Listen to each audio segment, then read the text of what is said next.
आजा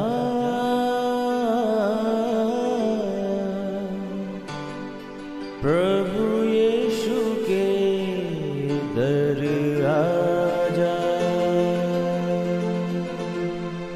जीवन मिलेगा तुझे। आजा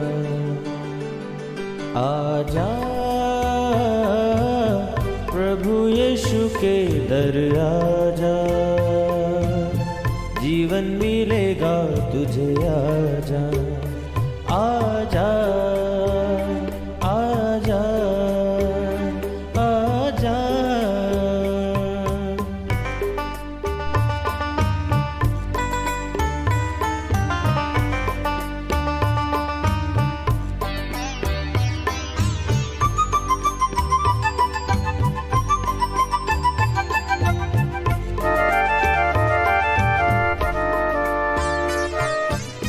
दिल पे जो तेरे बड़ा बोझ है, सारी उम्र का एक रोग है।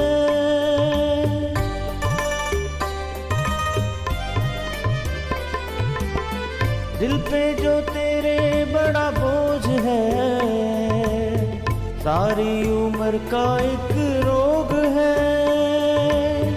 क्यों नहीं आता यीशु पास तू, ताकि न रहे फिर उदास तू। क्यों नहीं आता यीशु पास तू, ताकि न रहे फिर उदास तू। आजा प्रभु यीशु के दर आजा, जीवन मिलेगा तुझे। आजा आजा आजा आजा। Praise the Lord everyone. मैं pastor Kulbhushan Jauhar, Asian church of Christ Vancouver BC से प्रोग्राम नई जिंदगी की ओर में आप सबका बहुत बहुत स्वागत करता हूं। मैं उम्मीद करता हूं आप सब लोग अच्छे होंगे, तंदुरुस्त होंगे, परमेश्वर के कलाम में बढ़ रहे होंगे। आइए हर बार की तरह परमेश्वर के कलाम में से सीखने से पहले, वचन को पढ़ने से पहले आइए अपने सरों को झुकाएंगे, अपनी आंखों को बंद करेंगे। आइए हम प्रार्थना में जाएंगे। सर्वशक्तिमान परमेश्वर यीशु मसीह नासरी, हम आपका धन्यवाद करते हैं। आप अच्छे सच्चे जीवित परमेश्वर हैं, दुआओं को सुनते हैं। इस वक्त आपने हमें ये मौका दिया, आपकी हुजूरी में हम बैठ सकें, वचनों में से बांट सकें। खुदावंद, मेरी ये प्रार्थना है आज जब तेरे लोगों तक ये कलाम पहुंचाया जाए, ये वचन हर एक की ज़िंदगी को नई ज़िंदगी के साथ जोड़ दे। ये वचन हमारे पैरों के लिए रोशनी का काम करे, दीपक का काम करे। खुदावंद, तेरा वचन कहता है कि जो लोग गड्ढे में गिरे हुए हैं तो अपने वचन को भेज के उनको उसमें से निकाल लेता है। आज ये वचन तेरे लोगों को उस गड्ढे में से निकालने का कारण हो, तेरे लोग ब्लेस्ड होने पाएं। हर अंधकार की शक्ति जो तेरे वचनों के फ्रूट को चुराती है, हम उसको डांटते हैं, उसको ख़त्म होने के लिए मांगते हैं। यीशु मसीह के सामर्थी नाम से हम मांगते हैं, आमीन आमीन। हालेलुया। मैं आप सबका स्वागत करता हूं प्रभु यीशु मसीह की हुजूरी में। आज मैं आपसे बात करूंगा परमेश्वर के कलाम में से एक बहुत ही इम्पॉर्टेंट टॉपिक के बारे में। मेरे प्रियो, बाइबल बताती है हम अंतिम दिनों में जी रहे हैं। इन अंतिम दिनों में जब हम जी रहे हैं तो हम देख रहे हैं बाइबल में दी गई भविष्यवाणियाँ पूरी हो रही हैं।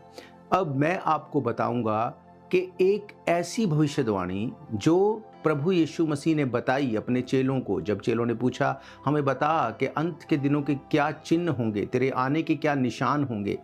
अब बहुत बार हमें ये लगता है कि ये तो सिर्फ क्रिश्चियन लोगों के लिए है, ये सिर्फ जो बातें हैं ये क्रिश्चियंस के लिए बोली गई। मेरे प्रियो, आज मैं आपको बताऊंगा एक ऐसे चिन्ह के बारे में जो प्रभु यीशु मसीह ने अपने चेलों को बताया। और आज जब के पाप अपनी चरम सीमा के ऊपर है, आज उस भविष्यवाणी को हम पूरा होते देख रहे हैं। ना सिर्फ विश्वासी लोग, गैर विश्वासी लोग जो यीशु मसीह पे फेथ नहीं करते, उनकी ज़िंदगी में भी ये चीज़ पूरी हो रही है। और ये इस बात की निशानी है कि प्रभु यीशु मसीह ने जब ये बोला कि अंत के दिनों में ऐसा होगा, तो वो सब लोगों के लिए है। आज इस चीज़ को आप जब सुनेंगे आप हैरान होंगे कि सचमुच ये भविष्यवाणी हर एक की लाइफ में आप देखते हैं पूरी होती। अगर आप प्रभु यीशु मसीह को नहीं जानते, अगर आप प्रभु यीशु मसीह के ऊपर फेथ नहीं करते, तो आप इस ट्रबल से बच नहीं सकते और जिसका अंजाम बहुत बुरा है। मेरे प्रियो, मत्ती रचित सुसमाचार जब 24 अध्याय हम पढ़ते हैं, वहाँ पे 3 आयत में लिखा, जब वे जैतून पहाड़ पर बैठा था तो चेलों ने एकांत में उसके पास आकर कहा, हमें बता कि ये बातें कब होंगी, तेरे आने का, जगत के अंत का क्या चिन्ह होगा।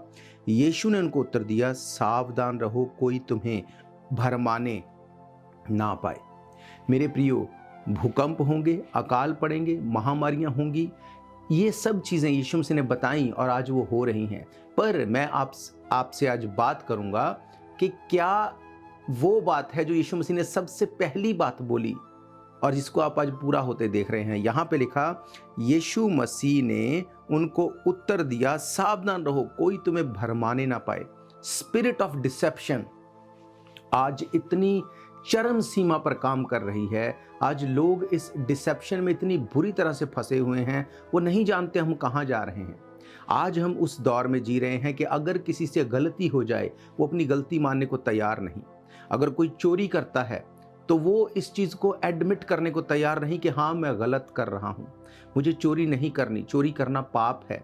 उसको क्या लगता है कि मैंने व्यभिचार नहीं किया। व्यभिचार जो है वो चोरी से ज़्यादा बड़ा पाप है। और व्यभिचार करने वाला बोलता है कि दैट्स ओके, दुनिया में ये चल रहा है, ये आज का ट्रेंड है, सब ऐसा कर रहे हैं, मैंने सिर्फ अडल्ट्री की है, मैंने मर्डर नहीं किया। हालेलुया। तो हो क्या रहा है कि अपनी गलती मानने की बजाय दूसरे को उसके साथ कंपैरिजन करके ये देखा जा रहा है कि मैं इससे कम पापी हूं। ऐसा लगता है लोगों को कि जो पाप है वो बड़ा है, पाप है वो छोटा है।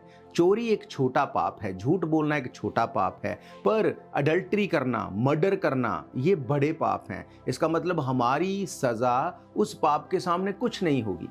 ये क्या है? यीशु मसीह ने कहा अंत के दिनों में लोग भरमाए जाएंगे, स्पिरिट ऑफ डिसेप्शन काम करेगी। आज डेविल लोगों को इसी तरह से भरमाता है। लोगों को वो बोलता है कि दैट्स ओके, तुम जो कर रहे हो, तुम दूसरों से कहीं कम पाप कर रहे हो, तुम्हारी लाइफ में कुछ बुरा नहीं होगा, तुम स्वर्ग जा रहे हो।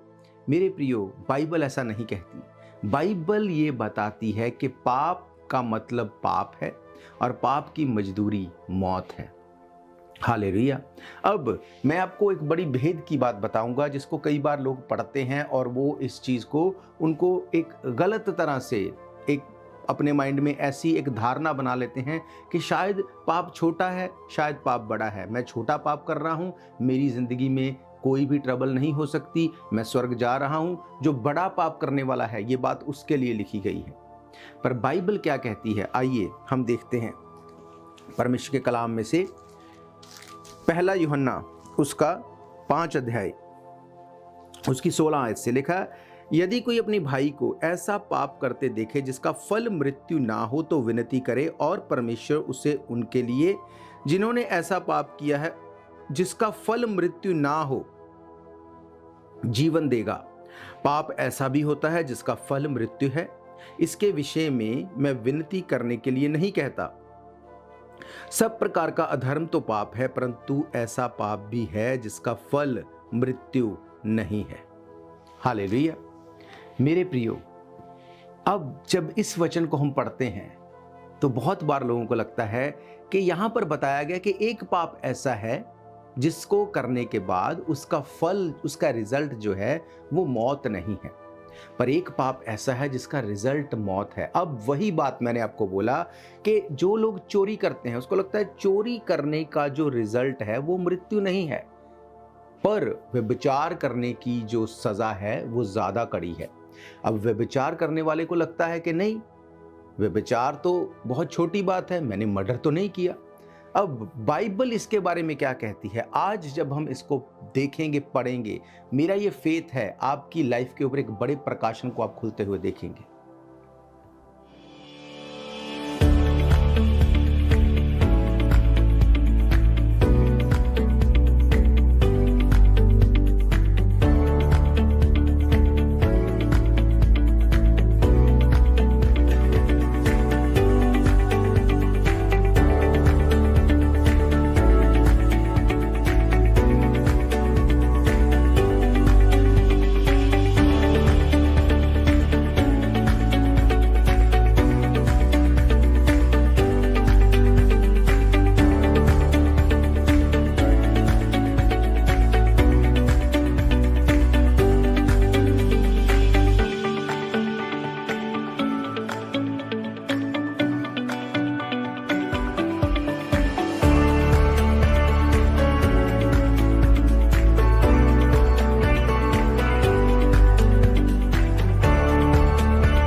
जब यूहन्ना इस किताब को लिख रहा था, जब वो अपने प्रकाशन को लिख रहा था, तो वो ये नहीं बोल रहा था कि चोरी करने वाला चोरी करता रहे, क्योंकि उसके ऊपर व्यभिचार करने वाला बैठा है। व्यभिचार करने वाला करता रहे, उससे बड़ा पाप तो मृत्यु है, उससे बड़ा पाप तो वो पाप है जो मर्डर करने वाला है। वो ये नहीं बता रहा था। क्या इसके पीछे भेद है, क्या वो बोल रहा था? हम फिर से पढ़ते हैं इसको। लिखा है, यदि कोई अपने भाई को ऐसा पाप करते देखे जिसका फल मृत्यु हो, तो विनती करे और परमेश्वर उसे उसके लिए जिन्होंने ऐसा पाप किया है जिसका फल मृत्यु ना हो, जीवन देगा। पाप ऐसा भी होता है जिसका फल मृत्यु है, इसके विषय में मैं विनती करने के लिए नहीं कहता। सब प्रकार का धर्म तो पाप है, परंतु ऐसा पाप भी है जिसका फल मृत्यु नहीं है। और उसके आगे लिखा, हम जानते हैं कि जो कोई परमेश्वर से उत्पन्न हुआ वे पाप नहीं करता, जो परमेश्वर से उत्पन्न हुआ उससे वे बचाए रखता है और वे दुष्ट उसे छूने नहीं पाता। हालेलुया। अब कौन से पाप की बात यहाँ पे यूहन्ना कर रहा है? मेरे प्रियो, जब ये बोल रहा है यूहन्ना कि ऐसा पाप है जिसका फल मृत्यु नहीं है और ऐसा पाप जिसका फल मृत्यु है, तो वो ये नहीं बोल रहा कि कोई पाप छोटा है, कोई पाप बड़ा है। यीशु मसीह ने इसके बारे में बोला कि तुम सुन चुके थे कि व्यभिचार ना करना, पर मैं तुमसे कहता हूं कि अगर तुमने किसी को गंदी दृष्टि से देख भी लिया, मन में विचार भी कर लिया, तुम पाप कर चुके।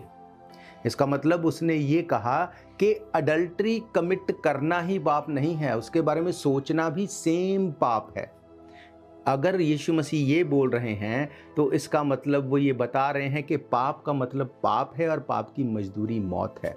अब यूहन्ना क्यों बोल रहा है कि एक पाप ऐसा है जिसका रिजल्ट मृत्यु नहीं है और एक पाप ऐसा है जिसका रिजल्ट मृत्यु है? मेरे प्रियो, एक पाप वो है जिसको अगर किसी ने कर लिया, अगर वो हो गया, अब वो क्या करे?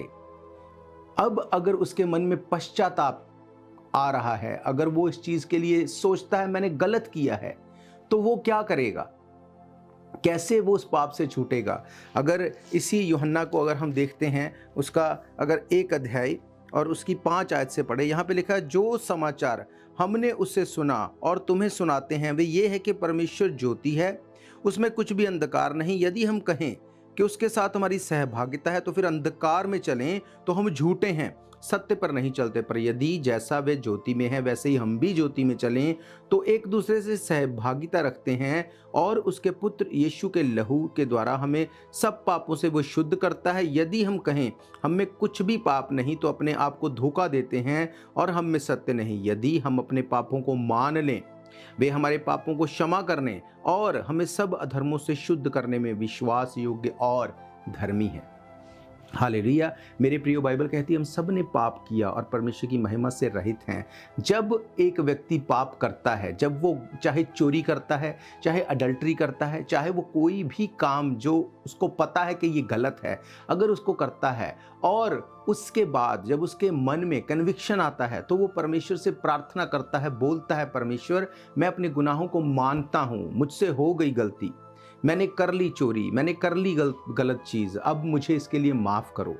जब आप ऐसे पाप को देखते हैं जिसको करने के बाद, कन्विक्शन आने के बाद एक व्यक्ति सरेंडर करता है, सच्चे मन से तौबा करता है, दोबारा उसको करने के लिए वो नहीं जाता, वो अपने आप को परमेश्वर के आगे सरेंडर करता है और वो रिपेंट करता है, पापों से मन फिराता है, बाइबल कहती है उस पाप की सज़ा मौत नहीं है। उसको उसके लिए शायद कुछ टाइम के लिए उसके कॉन्सिक्वेंसेस को देखना पड़ेगा, पर उसकी सजा मौत नहीं होगी।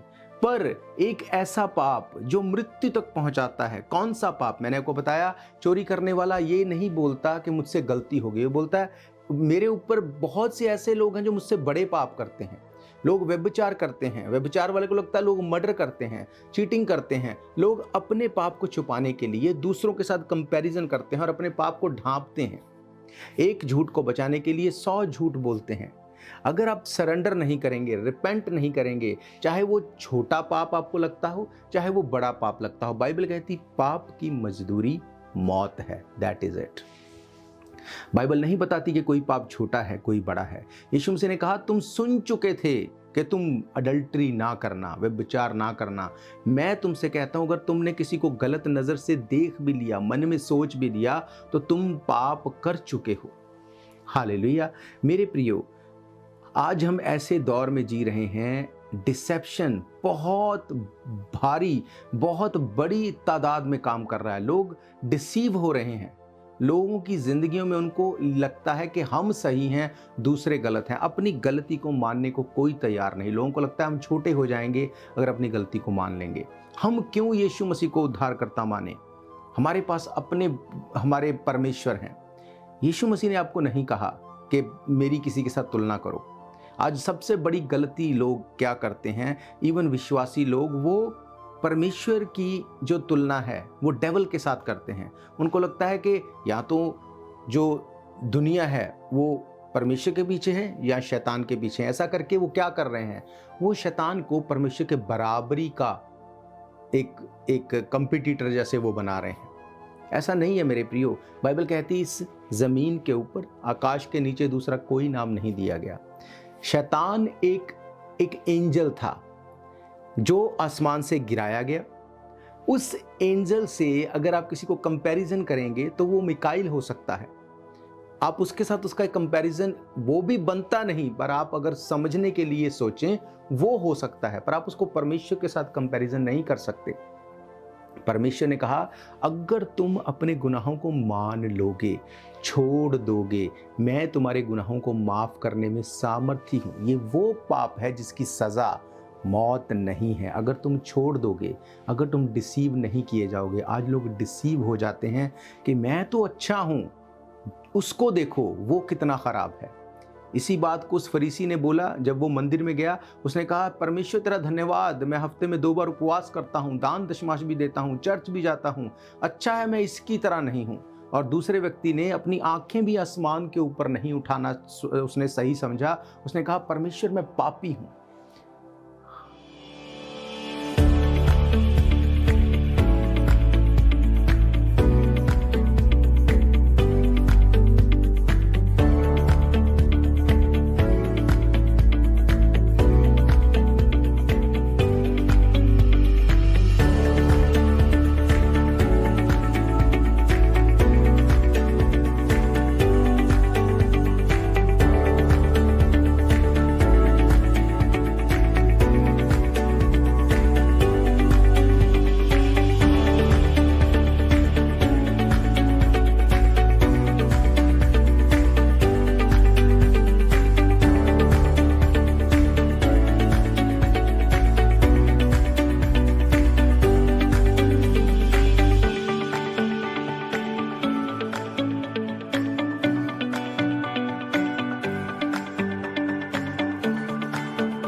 जब एक व्यक्ति ये बोलता है कि परमेश्वर अच्छा है मैं इसकी तरह नहीं हूं, यीशु मसीह ने कहा कौन स्वर्ग में जाएगा? क्या वो जो ये बोलता है अच्छा है मैं इसकी तरह नहीं, मैं सारे रिचुअल फॉलो करता हूं। पर दूसरे व्यक्ति ने क्या किया? बाइबल कहती है उसने अपनी आंखें भी ऊपर उठाना उचित नहीं समझा। वो रोया, उसने रिपेंट किया, उसने बोला परमेश्वर मुझसे गलती होगी, मुझे माफ कर, मैं इसे योग्य नहीं, मैं अपनी आंखें भी तेरी ओर उठाऊं। परमेश्वर ने कहा कि ये वो व्यक्ति होगा जो परमेश्वर के द्वारा ग्रहण योग्य होगा। हालेलुया। मेरे प्रियो, कंपैरिजन करने की स्पिरिट जो है, डिसीव करने की स्पिरिट जो है, आज बहुत भारी मात्रा में काम कर रही है। बहुत बड़ी मात्रा में लोग कंपैरिजन करते हैं। आज लोगों को लगता है ये ऐसा लगता है, मैं ऐसा क्यों नहीं लगता, लोग मेरी तरफ क्यों नहीं देखते, लोग मुझे क्यों नहीं हाईलाइट किया जाता। सेम चीज़ है, मैं तो, मेरे काम तो फिर भी अच्छे हैं, उसके देखो उसके कैसे हैं। भाई किसी के पाप को गिनाने से तुम्हारे खुद के कम नहीं होंगे। अगर खुद पाप से छूटना है तो बाइबल कहती है तुम्हें अपने मुंह से अंगीकार करना पड़ेगा। हालेलुया। भजन संहिता, जब दाऊद भजन संहिता 51 लिखता है तो उसमें वो अगर 6 आयत से पढ़े, वहां पे लिखा है, देख तू हृदय की सच्चाई से प्रसन्न होता है और मेरे मन ही में ज्ञान सिखाएगा। जूफा से मुझे शुद्ध कर, मैं पवित्र हो जाऊंगा। मुझे धो, मैं हीम से भी अधिक श्वेत बनूंगा। मुझे हर्ष और आनंद की बातें सुना, जिससे जो हड्डियां तूने तोड़ डाली वो मग्न हो जाएं। अपना मुख मेरे पापों की ओर से फेर ले, मेरे सारे धर्म के कामों को मिटा डाल। परमेश्वर मेरे अंदर शुद्ध मन उत्पन्न कर, मेरे भीतर स्थिर आत्मा नए सिरे से उत्पन्न कर। मुझे अपने सामने से निकाल ना दे, पवित्र आत्मा को मुझसे अलग ना कर। अपने किए हुए उद्धार का हर्ष मुझे फिर से दे और उदार आत्मा देकर मुझे संभाल। मैं अपराधियों को तेरा मार्ग सिखाऊंगा और पापी तेरी ओर फिरेंगे। हे परमेश्वर, हे मेरे उद्धारकर्ता परमेश्वर, मुझे हत्या के अपराध से छुड़ा ले। हालेलुया। दाऊद बोलता है हो गई गलती परमेश्वर, मैं जानता हूं ये गलत है, मैं जानता हूं जो मैंने किया वो गलत है, मुझसे हो गई गलती। अब वो ये बोलता है कि जूफा से मुझे शुद्ध कर, मैं पवित्र हो जाऊंगा। मुझे धो, मैं हीम से भी अधिक श्वेत बनूंगा। उसने कहा अपने पवित्र आत्मा को मुझसे अलग ना कर परमेश्वर। उसने अपने गुनाह को माना, परमेश्वर ने उसको गुनाह से छुड़ा लिया, उसको उसके कॉन्सिक्वेंसेस को फेस करना पड़ा, उसको शुरुआत फिर से करनी पड़ी। जहां से वो चला फिर से वहीं उसको जाना पड़ा। उसके घर के बीच में तलवार चली, बहुत सी चीजें हुई, पर परमेश्वर ने अपने पवित्र आत्मा को उससे अलग नहीं किया। वो उस पाप से छूट गया end of the day. Hallelujah. आज लोगों को कंपैरिजन करना है। लोगों को लगता है मैं तो इतना तो नहीं कर रहा ना जितना वो कर रहा है। मेरे प्रियो, अगर आप किसी के पाप गिनाएंगे तो आपके कम नहीं हो रहे। आपको अगर अपने पाप से छूटना है, अपनी ट्रबल से निकलना है, बाइबल क्या कहती है? बाइबल कहती है कि जो अपने गुनाहों को मान लेगा और छोड़ भी देगा उसके पाप माफ किए जाएंगे। रोमन्स 10 अध्याय में लिखा 9 आयत में, यदि तो अपने मुंह से यीशु को प्रभु जानकर अंगीकार करे, अपने मन में विश्वास करे कि परमेश्वर ने उसे मुर्दों में से जलाया, तो निश्चय उद्धार पाएगा। क्योंकि धार्मिकता के लिए मन से, पर उद्धार के लिए मुंह से अंगीकार करना पड़ता है। आपको अंगीकार करना पड़ेगा, अपने पाप को छुपाना नहीं है। बोलो परमेश्वर से, परमेश्वर हो गई गलती, मैंने जो किया वो नहीं होना चाहिए था। आई डोंट केयर कि मेरा साथ वाला क्या कर रहा है, मुझे अपना हिसाब देना है। अगर आप इस तरह से परमेश्वर के सामने जाएंगे, उसको अपना उद्धारकर्ता ग्रहण करेंगे, मत सोचो कि लोग क्या सोचेंगे, लोग क्या कहेंगे। जब आप इस दुनिया से चले जाएंगे, आपके साथ में वो लोग नहीं जाएंगे जिनकी बातों को सुन के आज आपको लगता है मैं कैसे यीशु मसीह को उद्धारकर्ता ग्रहण करूं। आप तब या स्वर्ग में होंगे या नरक में होंगे, बीच में का कोई रास्ता नहीं। अगर आप यीशु मसीह पे फेथ करते हैं, आप स्वर्ग में होंगे यीशु मसीह के साथ अनंत जीवन में। पर अगर आपको लगता है कि लोग क्या कहेंगे, ये कैसे, मैं कैसे इन चीज़ों से फेस करूंगा, कैसे इन चीज़ों को मैं देख पाऊंगा, कैसे क्या क्या सुनना पड़ेगा, अगर इन चीज़ों में फंसे रहेंगे आप उस स्वर्ग में नहीं जा सकते। ये बाइबल कहती है। हालेलुया। तो आज से आप उस पाप को मना करेंगे जो आप जानते हैं आपकी ज़िंदगी के ऊपर प्रभुता करता है। उस डिसेप्शन से आप निकलेंगे जब आप ऐसा करेंगे। मेरा ये फेथ है, पाप की प्रभुता आपकी ज़िंदगी के ऊपर नहीं होगी और आप बहुत सी चीज़ों से अपने आप को छूटते हुए देखेंगे। वो प्रार्थनाएं जो आप कर रहे हैं और आपको उसका उत्तर नहीं मिलता, जैसे ही आप सरेंडर करेंगे, मैंने आपको पढ़ाया, बाइबल कहती है जो अपने पाप को मान ले और छोड़ दे उसके पाप माफ़ किए जाते हैं। और जब पाप माफ़ किए जाते हैं, आपको पता है यीशु मसीह ने उस अधरंगी को क्या कहा, जिसको एक छत को फाड़ के उसके मित्रों ने उसके सामने लेके आए, क्योंकि भीड़ होने के कारण वो यीशु मसीह को अप्रोच नहीं कर पा रहे थे। यीशु मसीह ने उसको ये नहीं कहा तेरा अधरंग चला जाए, यीशु मसीह ने कहा तेरे पाप क्षमा हुए। जैसे ही पाप क्षमा हुए, वो अधरंगी उठ के अपने बिस्तर से खड़ा हो गया, वो हील हो गया। आज ऐसी बहुत सी प्रॉब्लम्स हैं, आप फिजिकल प्रॉब्लम में हैं, फाइनेंशियल प्रॉब्लम में हैं, आप बहुत सी ट्रबल्स में हैं। उसकी वजह आपको नज़र आती है कि शायद ये कुछ वर्ल्डली प्रॉब्लम है, पर उसकी वजह पाप है, सिन है, क्योंकि बाइबल कहती पाप की मजदूरी मौत है। हालेलुया। मेरे प्रियो, मैं आप सबके लिए दुआ करूँगा। आप अपने पापों को मानेंगे, अपने मुंह को खोल के, और परमेश्वर के आगे इस चीज़ को रखेंगे। परमेश्वर, मैं अपने पापों से रिपेंट करता हूँ, रिपेंट करती हूँ। मेरे गुनाहों को माफ़ कर, मैं तुझे अपना उद्धारकर्ता ग्रहण करता हूँ, उद्धारकर्ता ग्रहण करती हूँ। मेरी ज़िंदगी में आ, मेरी ज़िंदगी को चेंज कर। अपनी आंखों को बंद करेंगे, मैं आपके लिए दुआ करूँगा। सर्वशक्तिमान परमेश्वर यीशु मसीह नाज़री, आज आपके वचन में से आपके लोगों को बता दिया गया कि पाप की मजदूरी मौत है। कोई ऐसा पाप नहीं जो छोटा है या बड़ा है। ये शैतान डिसीव करता है लोगों को। खुदावंद, आज तेरे लोग जब अपने मुंह को खोल के अपने पापों से तौबा कर रहे हैं, जब तेरे लोग बोल रहे हैं कि हमने पाप किया, खुदावंद हमसे गलती हो गई, हमें माफ़ कर, जूफा से मुझे शुद्ध कर, मुझे धो दे। खुदावंद, आज तेरे लोग पवित्र हो जाने पाएँ, पाप इनकी ज़िंदगी के ऊपर बबूता ना करने पाए, इनकी ज़िंदगियाँ हील हों, डिलीवर हों। हर एक बीमारी, हर एक ट्रबल, हर एक स्ट्रगल इनकी ज़िंदगी से चली जाए यीशु मसीह के नाम से। खुदावंद, तेरे लोग आज़ाद होने पाएँ, तेरे लोग आज़ादी का चैनल बनने पाएँ। खुदावंद, मैं तेरा दास होने के नाते तेरे लोगों को फ्री डिक्लेयर करता हूँ, इनकी ज़िंदगियाँ ब्लेस्ड होने पाएँ, गवाही के साथ खड़ी हों। यीशु मसीह के सामर्थी नाम से मांगते, आमीन, आमीन, हालेलुया।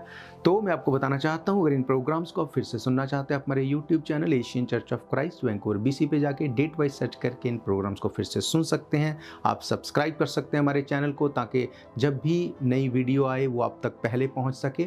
और हर इतवार दोपहर 1 बजे हम परमेश्वर के भवन में मिलते हैं। अगर आप चाहते हैं परमेश्वर के भवन में आके सभा को अटेंड करने के लिए, हर इतवार दोपहर 1 बजे हम परमेश्वर के भवन में मिलते हैं। इसके अलावा महीने के हर सैटरडे संडे, पहले सैटरडे संडे 24 घंटे की चेन प्रेयर होती है। आप उस चेन प्रेयर में भी अपनी प्रेयर रिक्वेस्ट को भेज सकते हैं। आप हमें ईमेल कर सकते हैं, व्हाट्सअप कर सकते हैं, टेक्स्ट कर सकते हैं, हमारी वेबसाइट पे जाके फॉर्म फिल कर सकते हैं। हम मिल के आपके लिए दुआ करेंगे, आपकी ज़िंदगी सेम नहीं होगी। इसके अलावा आपका कोई भी क्वेश्चन है, डाउट है, तब भी आप हमें संपर्क कर सकते हैं। तो मेरा ये फेथ है, आज से आप पाप को मना करेंगे, आप ब्लेस्ड हैं। हम फिर मिलेंगे परमेश्वर की हुजूरी में। God bless you all. शायद ये मौका होगा आखिरी, तुझको बुला रहा है नासरी। धोखा ही धोखा संसार है, प्रभु यीशु का सच्चा प्यार है।